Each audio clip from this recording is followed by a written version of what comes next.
सनकादि महात्माओं ने पूछा, बताइए बात क्या है, आप बड़े उदास, क्या चला गया है आप?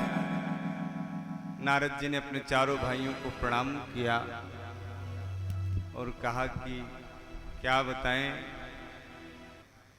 हमने पूरे भारतवर्ष में भ्रमण किया,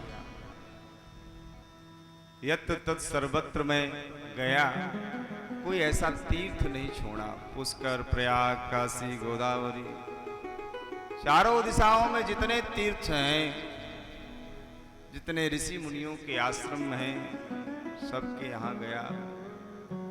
यहां तक कि गृहस्थियों के यहाँ भी गया, तीर्थों में गया, ऋषि मुनियों के आश्रम में गया, गृहस्थियों के यहाँ गया, लेकिन कहीं शांति नहीं। हर जगह लड़ाई झगड़े, हर जगह कलह, क्या साधु, क्या गृहस्थी, क्या तीर्थ, हर जगह केवल तो केवल कलह मैंने देखा। कहीं शांति नहीं मिली, तो मैं घूमते घूमते श्री धाम वृंदावन में आया। और जब श्री धाम वृंदावन में आया तो मैंने वहां एक कौतुक देखा।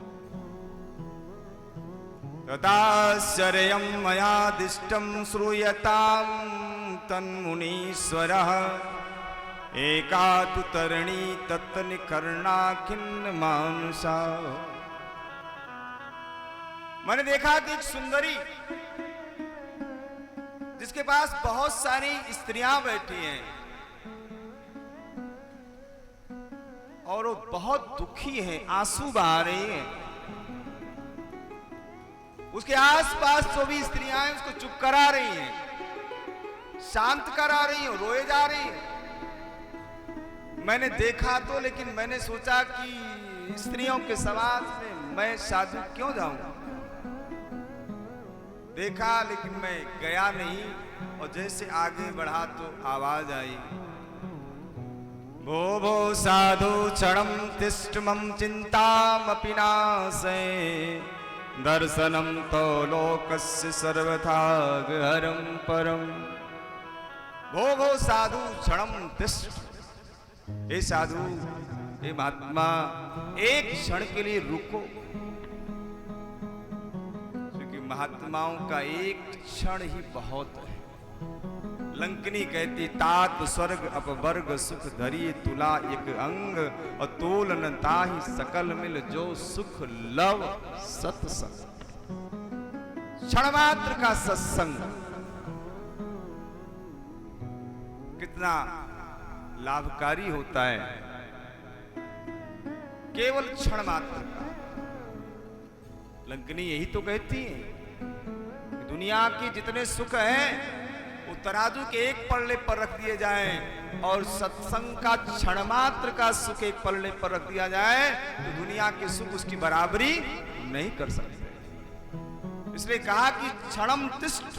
इसलिए साधु महात्माओं के पास बहुत समय नहीं रुकना चाहिए। इसका एक आशय भी है, क्योंकि हम रुकेंगे तो उनकी बुराइयां ढूंढेंगे, लेकिन वो तो उनकी लीला है। संत और भगवान एक हैं, उनमें कोई अंतर नहीं है, और उनकी लीला को हम आप नहीं जान सकते। इसलिए महाराज, साधु का क्षण और अन्न का कण, इन दोनों का बड़ा महत्व है। नारद जी कहते हैं, फिर मैं उनके पास गया, परिचय पूछा कि अपना परिचय बताइए देवी, आप कौन हैं? अहम भक्ति रीति ख्याता इमयो ये तनय मतो ज्ञान वैराग्य नामानो काल योगे न जर्जरो। उसने कहा कि मैं भक्ति हूं, और ये दोनों पुत्र जो बुढ़े हो चुके हैं, ये ज्ञान वैराग्य मेरे पुत्र हैं। लेकिन नारद जी, समय की विडंबना देखिए कि मैं तो अभी तरुणी हूं और ये वृद्ध हो गए। होना चाहिए कि मैं वृद्ध हूं और मेरे पुत्र तरुण अवस्था में रहे, युवावस्था में रहे। मर्यादा तो ये है, लेकिन समय की विडंबना क्या कहें कि हम तो वृद्ध नहीं हुए और हमारे दोनों पुत्र ज्ञान वैराग्य वृद्ध हो गए। ये हमारी चिंता है, हमारी समस्या है, इसलिए मैं रो रही हूं। नारद जी ने उन दोनों पुत्रों को ज्ञान और वैराग्य को जगाने का प्रयास किया। वृद्ध अवस्था में पड़े थे, अस्वस्थ पड़े थे, बड़ा प्रयास किया। नारद जी ने वेद वेदांग का पाठ किया, गीता का उद्घोष किया। गीता की अपनी महिमा है, लेकिन वो जगे तो आंख खोलें और फिर सो जाएं।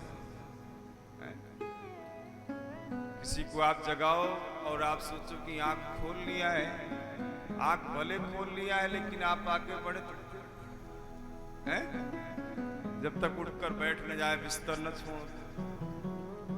तो नारद जी ने जगाने का प्रयास तो किया, लेकिन जगे नहीं। महाराज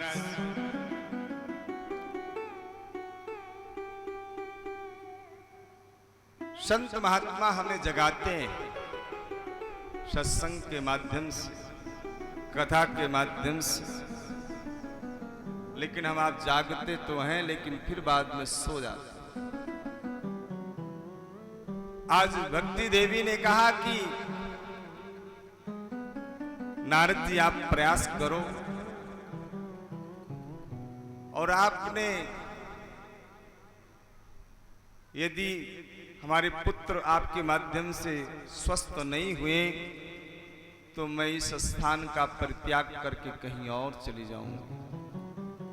नारद जी ने कहा नहीं नहीं, वृंदावन धाम का परित्याग मत कीजिए, इसकी तो अपनी महिमा है, इसलिए वृंदावन को आप मत छोड़ें। ये तो भगवान का धाम है, भगवान भी इस धाम को नहीं छोड़ते हैं, तो आप कहाँ